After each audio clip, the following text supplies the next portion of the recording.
বাংলাদেশি পণ্যের ৩৭% শুল্ক আরোপ যুক্তরাষ্ট্রের। অপ্রত্যাশিত বলছেন ব্যবসায়ীরা, মার্কিন পণ্যে শুল্ক পুনর্বিবেচনা করছে সরকার। যুক্তরাষ্ট্র হঠাৎ করে যে 37% শুল্ক আরোপ করে দিল, এটা আনএক্সপেক্টেড এবং এটা হঠাৎ করে আমাদের উপর একটা বিশাল ধাক্কা বলে আমরা মনে করছি। বিশ্বব্যাপী শুল্ক আরোপের প্রভাবে যুক্তরাষ্ট্র ও এশিয়ার শেয়ার বাজার সূচক নিম্নমুখী। জ্বালানি তেলের বাজারেও দরপতন।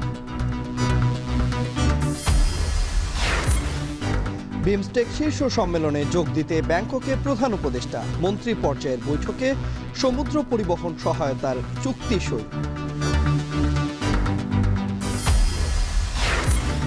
নির্বাচনে দেরি হলে আন্দোলনের ইঙ্গিত বিএনপির। সরকারকে অস্থিতিশীল করা নাকি চাপে রাখার কৌশল, পরস্পর বিরোধী মত।